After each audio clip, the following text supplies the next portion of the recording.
안녕하세요. 보험과 상속의 김병선입니다. 오늘은 나한테 가장 잘 맞는 연금 상품은 도대체 뭘까를 주제로 이야기를 나눠볼까 하는데, 우리가 의학기술도 굉장히 좋아지고 내 건강에도 관심이 많고, 그렇지, 그래서 운동도 많이 하고 좋은 식품도 많이 나오게 되면서 우리 인간의 수명이 굉장히 많이 연장이 됐어요. 은퇴 이후에 짧게는 30년, 길게는 40년, 50년까지 바라봐야 되는 시대가 됐습니다.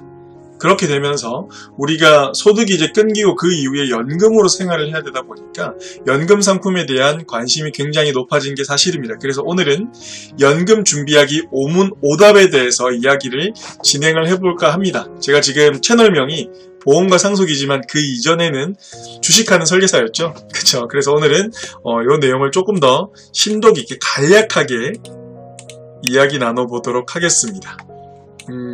이야기 나눌 5가지 질문은 연금 상품의 종류가 많아서 어려워요. 굉장히 많은 질문이죠.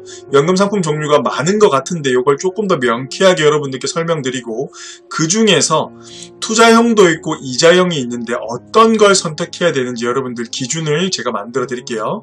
그리고 세 번째, 연금저축펀드, 그리고 변액연금 중에 고민입니다 라고 하시는 분들 계신데 이것도 제가 설명드릴게요.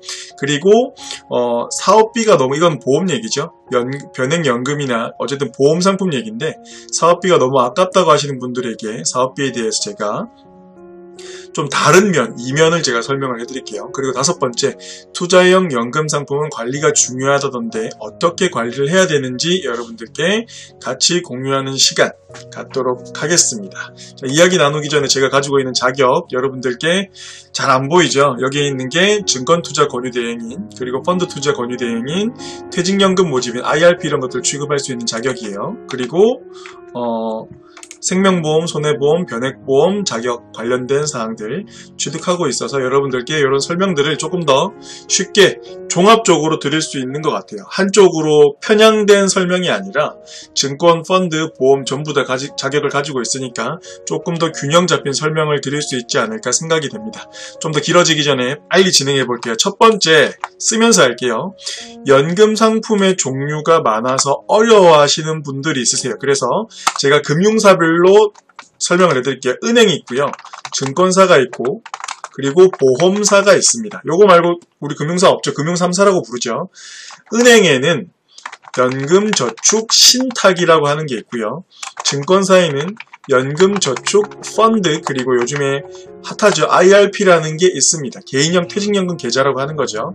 보험사에는 둘로 나눌 수가 있어요. 보험사는 생명보험사, 그리고 손해보험사, 이렇게 두 가지로 나눌 수가 있는데, 생명보험사에는 변액연금보험이 있고요, 그리고 손해보험사에는 변액연금보험이 있고, 그리고 연금보험이 있죠. 그리고 손해보험사에는 연금저축보험이라고 있어요. 이게 전부 다예요. 여기에서 여러분들 상품을 선택을 하시면 돼요. 그쵸? 자, 그러면 두 번째 질문 바로 이어나가 볼게요. 이게 연계된 질문이라서. 두 번째 질문, 투자형, 이자형 상품 중에 어떤 것이 좋나요? 라고 물어보시는 분들이 계세요. 이거는 나이에 따라 다를 수 있고 성향에 따라 다를 수가 있습니다. 이제 은퇴가 얼마 안 남으셔가지고 연금 개시를 이제 곧 하셔야 되는 분들은 투자형으로 과감하게 들어가시기 굉장히 힘들겠죠. 들어가시더라도 채권형 비중을 많이 높여놔야 될 겁니다. 그러지 않고서는 이자형 상품으로 가시는 게 맞아요. 근데 아직까지 이제 50대 중반 또는 그 이하다, 그러신 분들은 투자형 상품으로 가야 되는 거예요. 그쵸? 자, 여기에서 우리가 골라내면 되는데, 제가 이걸 조금 더 쉽게 설명을 드릴게요. 일단 은행의 연금저축 신탁 상품은 2018년도부터 판매가 중지됐어요. 채권 비중도 너무 높았고 수익도 굉장히 안 났기 때문에 없어진 것 같아요, 제 생각에는. 근데 어쨌든 요거는 없어졌습니다. 그래서 생각을 안 하셔도 괜찮을 것 같아요. 자, 그러면 이제 여기에서 우리가 상품의 특징을 알고 나한테 맞는 걸 들고 가면 되는데, 일단 제가 웬만하면 투자형으로 가져가셔라, 이제 연금 개시가 임박하신 분들이 아니라면, 연세가 지긋하신 분들이 아니라면 투자형으로 가져가시라고 말씀을 드렸어요, 과감하게. 그럼 여기에서 이자형을 골라내야 돼요. 자, 증권사 상품들은 둘 다 투자형입니다. 그리고 생명보험사의 변액연금보험 투자형이에요. 연금보험과 연금저축보험은 이자형입니다. 예전에 이 두 가지를 가지고 계시던 분들은 그냥 가져가셔도 괜찮아요. 왜냐하면 최저 보증 이율이 나쁘지가 않아요. 이 두 가지 상품은 변동 이율입니다. 제가 이자형을 가져가지 말라고 말씀드린 이유가 가장 큰 게 여기가 있어요. 여기에 있어요. 왜냐하면 우리가 지금 만약에 30세예요. 그러면 10년 납을 하고 나면 40세가 되죠. 그리고 이 이후부터 20년 또는 30년을 거치를 해 나가는 거예요. 그렇죠? 그러면 우리가 지금 30세고 이렇게 40세가 됐고 그 이후에 한 65세 정도에 연금 개시를 한다고 쳤을 때 우리 이런 이자형 상품 같은 경우에는 이 납입하는 기간 동안 조금 더 구체적으로 치면 10년 납이라고 치면 처음에 가입하고 5년 동안에 최저로 보증하는 이자가 있고 이율이 있고 5년부터 납이 끝날 때까지 최저 보증하는 이율이 있고 10년 납이 끝나고 나서 그 이후에 최저로 보증하는 이율이 있는데 가장 중요한 거는 납이 끝나고 그 이후에 최저 보증이율이 중요하죠. 그게 지금 몇 프로인지 아세요? 지금 0.2% 정도밖에 안 됩니다. 그렇죠? 그러니까 실제로 수익이 굉장히 나기 어려운 거죠. 그렇죠? 이 둘 중에 더 가입하면 안 되는 상품, 제가 생각했을 때요. 안 되는 상품은 연금보험입니다.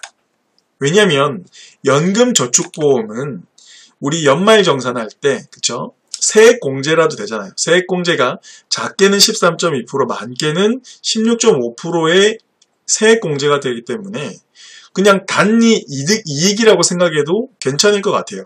그래서 둘 중에 굳이 선택하라면 이거를 선택하는 게 맞다. 근데 어쨌든 요거를 선택할 바에 또 뭘 선택을 해야 되죠? 요거랑 똑같은 세액공제를 해주는 연금저축펀드나 IRP로 가는 게 좋아요. 왜냐하면 세액공제는 어차피 똑같이 되는데 얘들은 투자형이잖아요. 그리고 이 아이들의 장점은 뭐냐면 자유납이에요. 세액공제가 된다고 했죠? 그리고 자유납입니다. 자유납의 뜻은 돈을 납입해도 되고 안 해도 됩니다. 중지 개념이 아니에요. 내가 내고 싶을 때 내는 겁니다. 그리고 그 액수도 내가 한꺼번에 많이 내도 되고 적게 내도 됩니다. 그래서 굉장히 융통성이 있는 거죠. 그쵸? 자, 다시 한번 말씀드리면 저는 투자형 상품을 권해드리고요. 그리고 이자형 상품 굳이 하려면 연금저축보험을 해야 되는데 연금저축보험을 하는 것보다는 연금저축펀드나 IRP를 하는 게 낫겠다라고 말씀을 드린 거예요. 그러면 나 연금저축보험 안 그래도 수익이 너무 안 나고 연말정산만 세액공제만 조금 됐던 건데 이거 어떻게 해야 되지? 이거는 계좌 이전 제도라는 게 있어요. 그쵸? 그래서 연금저축보험을 내 신분증만 들고 증권사를 방문을 하면 연금저축펀드로 갈아태워줍니다. 자, 근데 갈아타는 개념이 어떤 개념이냐면 우리가 원래 연금저축보험을 해지하면 기타소득세 16.5%를 내야 되거든요. 그러면 굉장히 큰 손해를 볼 수 있잖아요. 근데 이 계좌 이전 제도를 이용해서 연금저축펀드로 옮겨가면 기타 소득세 없이 세금 없이 그냥 옮겨갈 수 있어요. 페널티 없이. 단 내가 납부한 납입 원금을 옮기는 게 아니라 해지 환급금으로 옮기는 거예요. 근데 어차피 연금저축보험 같은 경우에는 뭐 손해가 크지 않기 때문에 거의 원금에 준하는 금액이 넘어가지 않을까 생각이 되는데 요거는 직접 전화해 보셔서 해지 환급금을 확인해 보시는 게 조금 더 좋을 것 같아요. 아시겠죠? 자, 그래서 투자형, 이자형 상품 중에서는 저는 성향에 따라서 정말 나는 투자가 안 맞다. 그러신 분들은 이자형으로 가시고요. 연금보험이나 연금저축보험으로 가시고요. 그쵸? 그리고 연세가 많으신 분들. 여기서 연세가 많다라는 말은 연금 개시를 정말 눈앞에 두고 계신 분들은 안전하게 이자형으로 가시는 게 맞다라고 생각이 됩니다. 그쵸? 근데 투자 기간이 적어도 5년 이상 남으신 분들은, 연금 개시 기간이 5년 이상 남으신 분들은 투자형으로 가시는 게 더 유리할 겁니다. 거의 대부분의 경우에. 이해가시죠? 자, 그래서 이 정도 설명을 드리고요. 자, 세 번째 질문 바로 들어가 볼게요. 자, 투자형으로 가면 좋은 건 알겠는데 상품이 아까 연금저축펀드 또는 IRP죠. 이 영상은 제 예전 동영상 서칭해 보시면 연금저축펀드 IRP에 대해서 자세하게 다룬 게 있습니다. 자, 연금저축펀드 그리고 변액연금 중에 고민이다. 자, 요걸 제가 조금 더 쉽게 설명드리겠습니다. 자, 연금저축펀드나 IRP는 뭐 세액공제 사이즈만 좀 차이가 날 수가 있지 거의 비슷하다고 생각을 하시고 연금저축펀드 그리고 변액연금의 특징을 우리 한번 알아볼게요. 요걸 알아야 돼요. 자, 연금저축펀드는 아까 세액공제가 된다고 말씀드렸어요. 세액공제가 얼마나 되냐면 이건 내용이 너무 길어지는데 자, 1년에 400만원 납부를 하면 연봉이 5,500 이하인 사람들은 16.5%를 돌려줘요. 66만원 정도 되겠죠. 그리고 연봉이 5,500 이상인 사람들은 13.2%를 돌려줍니다. 그것도 꽤 많은 돈입니다. 만약에 IRP까지 가지고 계신 분들은 1년에 700만원 한도로 세액공제를 해주는데 연봉이 5,500 이하인 사람들은 16.5%면 110만원이 넘어가는 금액을 세액공제 해주는 겁니다. 이해 가시죠? 그 정도 생각하시면 되고 그리고 자유납이에요. 자유납. 내도 되고 안 내도 되고 만원만 내도 되고 100만원을 내도 되고 상관이 없습니다. 영구적으로 납입을 안 하셔도 페널티 따위는 없어요. 그리고 또 어떤 특징이 있죠? 수수료가 싸다. 네. 자, 근데 수수료는 그냥 1% 내외라고 생각하시면 됩니다. 근데 얘가 가지고 있는 가장 치명적인 단점이 있어요. 뭐죠? 유동성이 최악입니다. 돈을 활용할 수가 없어요. 내가 낸 돈을 담보로 대출을 받을 수도 없고요. 중간에 인출할 수도 없습니다. 그쵸?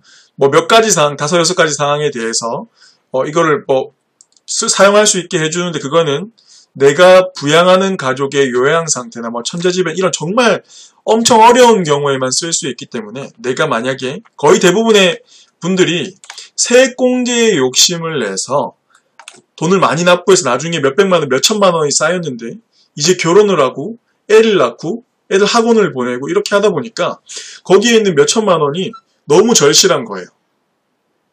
근데 쓸 수가 없는 거죠. 근데 이걸 억지로 이제 해지해서 쓰는 거죠. 그럼 어떻게 되죠? 16.5%의 기타 소득세를 내야 됩니다. 내가 이득 본, 세액공제 본 거를 뱉어낸다 생각하지만 실제로는 그렇지 않아요. 내가 연봉이 5,500 이하일 때 16.5%의 세액공제 이득을 받죠. 그거는 원금에 대해서 본 겁니다. 근데 내가 기타 소득세를 낼 때는 원금과 이자에 대해서 16.5%를 내야 되는 거죠. 더 많이 내겠죠. 그리고 또 내가 연봉이 5,500이 넘어가는 순간부터 13.2%를 원금에 대해서 세액공제를 받았는데 내가 기타 소득세 낼 때는 원금과 이자에 대해서 16.5%를 내야 되는 거예요. 그러니까 더 많은 돈을 뱉어내게 되는 거겠죠. 그쵸? 자, 요 정도 특징이 있고요. 변액연금의 특징은 뭐냐면 비과세를 해줍니다. 내가 이익 본 금액에 대해서 세금이 없어요. 이자소득세, 배당소득세가 없다라는 뜻입니다. 얘의 단점은 뭐냐면 자유납이 아니죠. 뭐 납입이 정해져 있어요. 그쵸? 정해진 금액을 정해진 기간 동안 내야 돼요. 그리고 수수료, 얘들은 사업비라고 하죠. 사업비가 비싼 편입니다. 상대적으로. 요즘에는 그래도 이 정부에서 딱 사업비를 낮춰라 해가지고 7에서 8% 정도, 7에서 한 10% 정도 사업비가 되는 것 같아요. 조금씩 차이는 있지만 회사별로. 근데 어쨌든 사업비가 비싼 편입니다. 그리고 얘의 특징은 뭐가 있죠? 유동성이 좋다, 우수합니다. 얘는 중간에 인출해서 쓸 수가 있어요. 그렇다고 해서 페널티가 전혀 없습니다. 내가 중간에 해지한다고 해서 해지 환급금에 대해서 가져가는 거지. 물론 그게 원금보다 낮을 수가 있겠지만 그래도 이런 기타 소득세나 이런 것들은 전혀 없어요. 그쵸? 유동성이 굉장히 좋습니다. 그쵸? 자, 요렇게 보고, 자, 연금 저축 펀드가 좋냐, 변액연금이 좋냐. 자, 이거는 저는 항상 컨설팅 드릴 때 어떻게 드리냐면, 나이에 따라서 설명을 드려요. 실제로 모든 분들이 세액공제에 굉장히 메리트를 느끼지만, 젊은 분들이 세액공제만을 보고 바라보고, 너무 큰 금액을 여기에다가 넣게 되면, 아무리 내 노후, 난 이건 노후에 쓰려고 하는 거야 라고 하지만, 제가 이렇게 결혼하고 살아보니까 실제로 돈이 굉장히 절실할 때가 굉장히 많아요. 필요할 때가. 그러니까 젊어서 너무 큰 금액을 여기에다가 넣지 말라라는 거예요. 단 계좌는 열어놓고 정말 이건 난 노후에 쓸 거야. 이런 돈들만 넣으세요. 그 대신 세액공제는 생각하지 말고 그쵸? 그냥 진짜 여유자금만 넣으세요. 노후로 토스해 놓을 그런 돈들만 넣으시라는 거예요. 진짜 안 쳐다볼 돈. 유동성이 꽝이니까. 그쵸? 젊은 분들이라면 변액연금을 먼저 가져가세요. 비과세를 확보해 놓는 게 좋아요. 그리고 내가 나중에 중간에 찾아 쓸 수도 있잖아요. 요건 제가 추가적으로 설명을 드릴게요.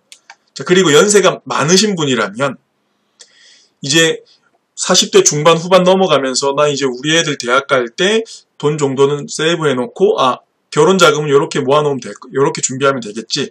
그럼 난 지금 여유자금이 있으니까 연금저축펀드 세액공제에 올인하는 겁니다. IRP까지. 그럼 연 700만 원이죠. 굉장히 큰 수익은 수익대로 나고 그 다음에 세액공제는 세액공제대로 받고 일석이조일 수가 있는 굉장히 좋은 상품입니다. 그쵸? 그렇게 가져가는 거고 젊으신 분들이라면 비과세를 먼저 챙겨가라. 여기에 비중을 더 높게 둬라라는 겁니다. 그리고 여기 납부가 끝날 때쯤 되면 연금저축펀드의 사이즈를 조금씩 업해도 됩니다. 높이려도 됩니다. 왜냐하면 돈이 필요할 때는 변액연금에서 꺼내 쓰면 되거든요. 이렇게 가져가시는 거예요. 우리는 소비자잖아요. 상품을 흑백 논리에 따라서 이게 쓰레기야 저게 쓰레기야 이런 얘기에 따라서 이렇게 막 흔들리시면 절대 안 됩니다. 내 입맛에 맞게 내 상황에 맞게 가져가는 걸 추천드려요. 아시겠죠? 자, 그 다음 바로 이어서 이 사업비에 대해서 변액연금에 대해서 가져는 가고 싶은데 사업비가 너무 아깝다라고 말씀을 하시는 분들이 있어요. 얼마 전에 워렌 버핏의 유언이라고 하는데 실제로는 인터뷰에서 이런 얘기를 했죠. 자기가 죽고 나면 자기 와이프랑 딸이 그냥 자기 그 해서웨이 버크셔 회사가 아니라 미국 S&P 500 지수에 투자하게 하겠다라고 이야기를 했습니다. 그 정도로 지수는 매년 성장하고 있어요. 복리로. 그렇죠. 제가 설명을 드려볼게요. 만약에 미국 S&P 500 지수 펀드, 좀 쉽게 우리나라 걸로 할까요? 우리나라 펀드 코스피 200 ETF가 있어요. ETF. 자, 여기에 투자를 증권사를 A는 여기에다 투자를 하는 거예요. 근데 B는 변액연금을 통해서 똑같은 보험사는 펀드를 못 만들어요. 증권사가 만든 거를 가져다가 계약해서 쓰는 것 뿐입니다. 자, 그러면 A는 증권사를 통해서 코스피 200 ETF를 사고요.